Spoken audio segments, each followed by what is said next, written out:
அண்ணா பல்கலை மாணவி பாலியல் வன்கொடுமை வழக்கில் கைதான ஞானசேகரனிடமிருந்து இதுவரை 120 சவரன் நகைகள் பறிமுதல் செய்யப்பட்டிருப்பதாக அண்மை தகவல் வெளியாகியுள்ளது.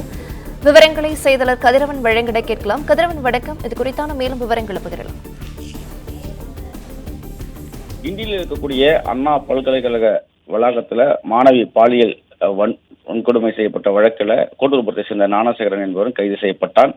இவன் குண்டர் தடுப்பு சட்டத்தின் கீழ் கைது செய்யப்பட்டு சிறையில் அடைக்கப்பட்டிருக்கூடிய நிலையில அவனை கொள்ளை வழக்குகளில் தொடர்புடையவர் என பள்ளிக்கரணை காவல்துறையினர் 3 நாள் காவல் எடுத்து விசாரணைகளை மேற்கொண்டார்கள். குறிப்பாக இந்த பாலியல் வழக்கு சிக்குவதற்கு முன்பாக டிசம்பர் 13ஆம் தேதி ஒரு வீட்டில் கொள்ளையடித்த வழக்கில் அவரை காவல் எடுத்து விசாரணை மேற்கொண்டார்கள். விசாரணையின் போது 7க்கும் மேற்பட்ட இடங்கள்ல அவன் கொள்ளை சம்பவத்தில் ஈடுபட்டிருப்பதை தெரிவித்திருக்கிறான்.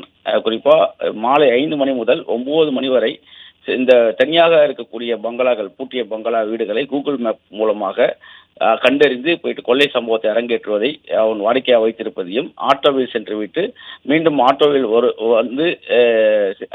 வீட்டுக்கு செல்வதை ஒரு வாடிக்கையாக வைத்திருப்பதையும் தெரிய வந்திருந்தது. கடைசியாக கொள்ளையடித்த போது தார் ஜீப்பை பயன்படுத்தியதனால அந்த தார் ஜீப்பில் எண்ணெய் வைத்துதான் ஞானசேகரன் என்பதை கண்டறிந்து அவனை கைது செய்ய முற்படும் போது பாலியல் வழக்கில் சிக்கிக் கொண்டதாகவும் காவல்துறை தரப்பில் தெரிவிக்கப்பட்டிருந்தது. 250 சவரனுக்கு மேலாக இவன் இந்த கொள்ளை சம்பவங்களில் ஈடுபட்டிருந்ததும் தெரிய வந்திருக்கிறது. தொடர் விசாரணைகளை இந்த திருட்டு நகைகள் கிடைத்த பணத்தில் 30 லட்சத்தை ஆன்லைன் ட்ரேடிங்ல அவன் செலவிட்டு இருப்பதும் அதில் இழந்திருப்பதும் தெரிய வந்திருக்கிறது. மேலும் ஞானசேகரன் திருடிய நகையை விற்ற பணத்தில் கோட்டூர்புரத்தில் உள்ள வீட்டின் 3வது தளத்தை புதிதாக கட்டியிருப்பதும் விசாரணைகளில் தெரிய வந்திருக்கிறது. கோட்டூர்புரம் பிளேக் ஏரிக்கரை பகுதியில் கோவில் நிலத்தை ஆக்கிரமித்து ஒரு வீடானது கட்டப்பட்டிருக்கிறது. அந்த வீட்டு தரைத்தளம் மற்றும் 2 தளங்களை கொண்டிருக்கிறது. அந்த 3வது தளத்தை இந்த கொள்ளை பணத்தில் தான் அவன் கட்டியிருப்பதும் போலீஸ் விசாரணையில தெரிய வந்திருக்கிறது. கடந்த ஜனவரி மாதமும் ஞானசேகரன் வீட்டு சிறப்பு புலனாய்வு குழு சோதனை மேற்கொண்டு பல்வேறு ஆவணங்களை கண்டறிந்தார்கள்.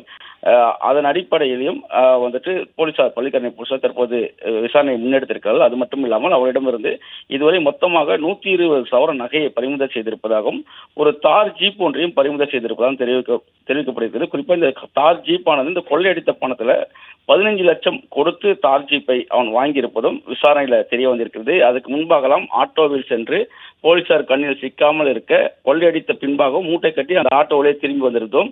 கடைசி சம்பவத்தில் மட்டும் அந்த 15 லட்சம் ரூபாய் கொடுத்து தார் ஜீப் வாங்கிய பின்பாக அந்த தார் ஜீப்பிலே சென்று அவன் கொள்ளை சம்பவத்தை அரங்கேற்றியிருப்பதும் தெரிய வந்திருக்கிறது.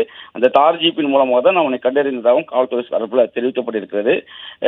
தொடர்ந்து பல்வேறு கோணங்களில் அவரிடம் விசாரணையை முன்னெடுத்த நிலையில் தற்போது வரை 120 சவரன் நகைகள் பறிமுதல் செய்யப்பட்டிருப்பதாகவும் ஒரு தார் ஜீப்பை பறிமுதல் செய்திருப்பதாகவும் காவல்துறை சார்பாக தெரிவிக்கப்பட்டிருக்கிறது. விசாரணை முடித்து 10 மணி அளவில் ஆலந்தூர் நீதிமன்றத்தில் ஆஜர்படுத்தப்பட இருப்பதாகவும் மீண்டும் அவனை காவலில் எடுத்து விசாரணை நடத்த திட்டமிட்டு இருப்பதாகவும் தெரிவிக்கப்பட்டிருக்கிறது. இன்னும் 130 சவரன் வரை அவரிடமிருந்து பறிமுதல் செய்ய நடவடிக்கையில் ஈடுபட இருப்பதாகவும் அதனால் உடனடியாக அவனை மீண்டும் காவல் எடுக்க திட்டமிட்டிருப்பதாகவும் தெரிவிக்கப்பட்டிருக்கிறது.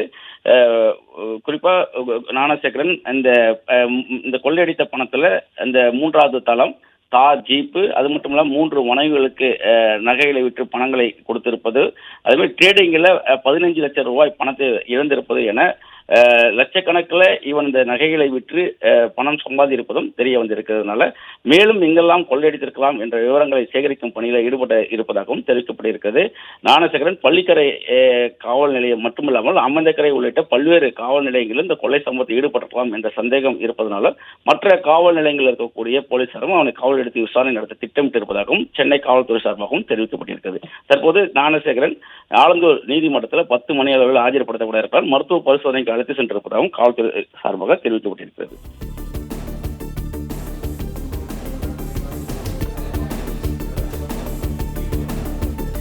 விவரங்களை வழங்கியமைக்கு நன்றி.